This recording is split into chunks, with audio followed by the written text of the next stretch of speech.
And now, please welcome Consul General of the People's Republic of China in New York, Ambassador Huang Ping.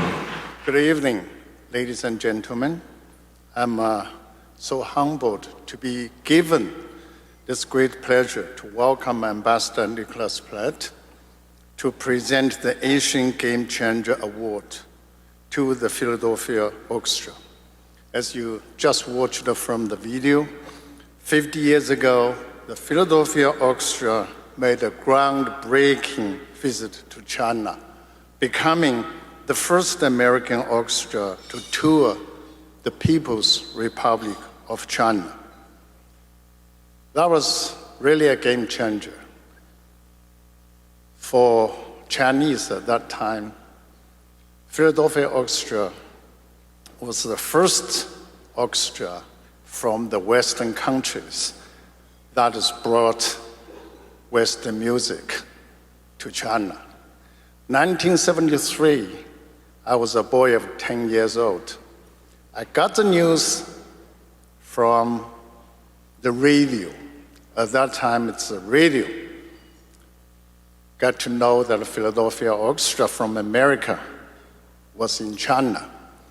I was a little boy in Guizhou province, in the mountains area. The radio at that time was the only sound we could get from far away, the capital city of Beijing and Shanghai, those big cities. Since then, we received some education, I think, from the sound we heard from this radio. So Philadelphia Orchestra not only bring the music to China, make people have the pleasant,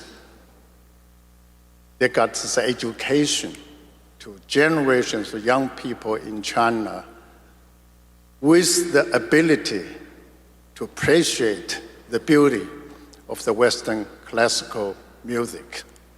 That was so important at that time. It helped to pave the way to the normalization of the relations between China and the US. Throughout the history, throughout the decades, the orchestra has been going back to China regularly.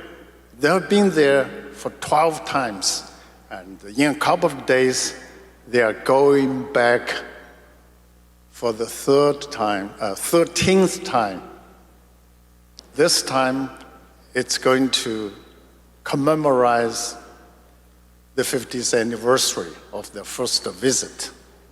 This is a special time for China-US relations. 50 years ago, we did not have the normal relationship. Philadelphia Orchestra helped to pave the way to the normalization.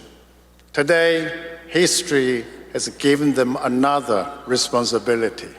So their visit to China to 4 cities, Beijing, Tianjin with Juliet, and Shanghai and Suzhou, in the next few days, will hope to strengthen the communication and the friendship between the peoples from these great 2 countries.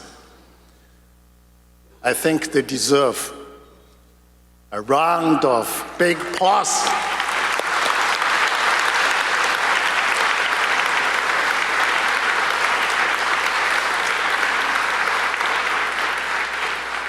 Ambassador Nicholas Platt, former president of the Asian Society, was a young State Department official who accompanied President Richard Nixon on his history-making trip to China to normalize relations between our 2 countries.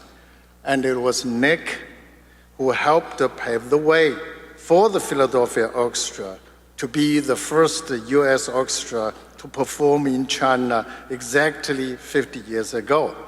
So, ladies and gentlemen, we need more people like Ambassador Platt.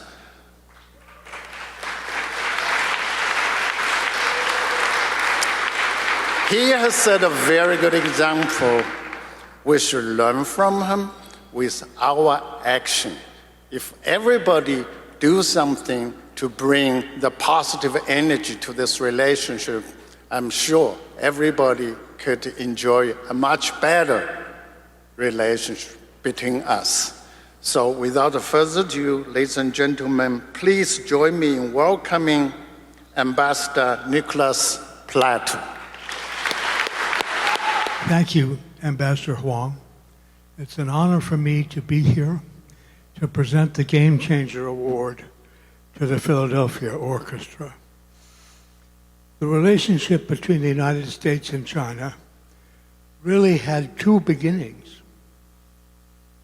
The first was the historic Nixon trip in 1973, which brought the governments together. The second was the opening in 1973 of liaison offices in Washington, D.C. and Beijing. These made it possible for people-to-people delegations to begin flowing back and forth. Philadelphia Orchestra was the first American orchestra to visit the PRC, and it made a deep impression. I remember a Beijing taxi driver asking me what brought me to China years later. And I began to say Philadelphia, to which he immediately broke in to say, "You mean the orchestra?"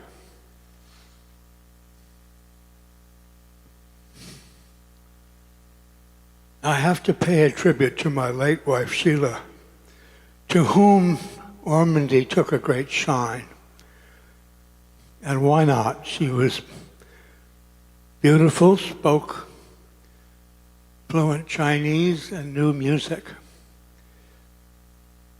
She was a foot taller than him. Ormandy loved to kiss the ladies that he was dealing with. And after a little while, he said to my wife, "Would you mind bending your knees?"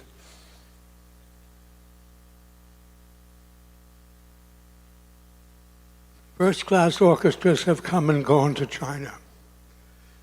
Philadelphia Orchestra was the first to establish a systemic series of exchanges in 2013, which emphasized a two-way street that would enable Chinese orchestras to travel to the United States and provide the opportunity to bring their music here.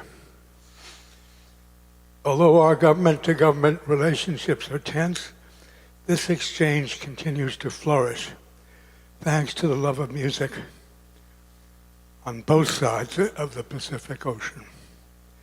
The Philadelphia Orchestra has been a true game changer. Thank you. Well, good evening, everybody. My name is Matias Tarnopolsky. I have the distinct honor of being the president and CEO of the Philadelphia Orchestra. I'd be here on stage with musicians from the orchestra this evening were it not for the fact that they have just departed on tour to Europe, and then a small delegation of musicians, 15 or so, will be traveling to China to celebrate this auspicious 50th anniversary in the orchestra's first trip there since 2019. I'd like to recognize my colleague Ryan Fleur, Executive Director of the orchestra, who's with us today, who has put that extraordinary trip together.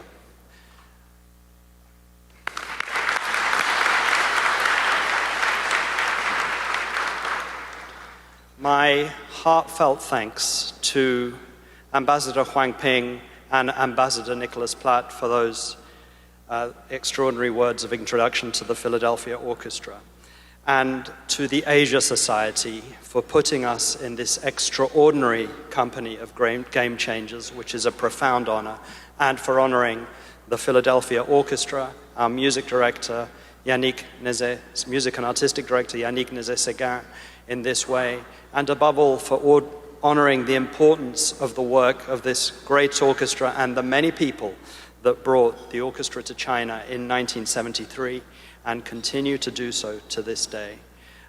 Thank you.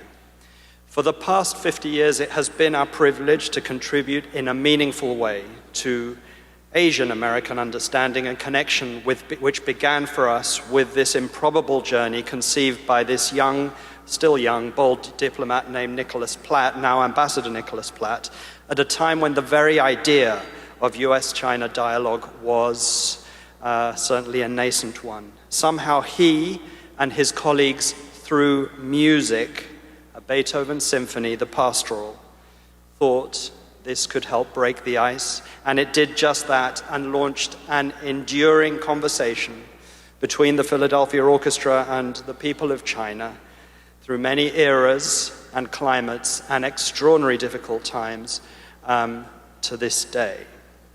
We're told frequently when we are there and when we meet with both American and Chinese diplomats, please keep doing what you're doing. Music is often the only language that persists in hard times, and often the only language that tells the truth, even in good times. We at the orchestra believe deeply that music expresses ideas that words alone cannot, and we're committed to the ideal that harnessing the power of music to find and to create common ground and a recognition that global outreach and cultural diplomacy is incredibly meaningful is our eternal commitment. I'm very happy also to be traveling to China with this ensemble in a couple of weeks to mark the 50th anniversary of the 1973 visit. And it's not just performances. We share musical encounters with students, other cultural organizations, schools, participate in educational events with Chinese partners around the country. Indeed, I'm remembering a visit to Minzu University where the musicians of the Philadelphia Orchestra encountered many of the folk traditions in China in that great institution. I end with my thanks, heartfelt thanks to the board and the staff of the Asia Society for this extraordinary honor. And I'd love also to honor Nick Platt, who truly did start this great adventure, and thanks to him, it continues to this day. Thank you all very much indeed.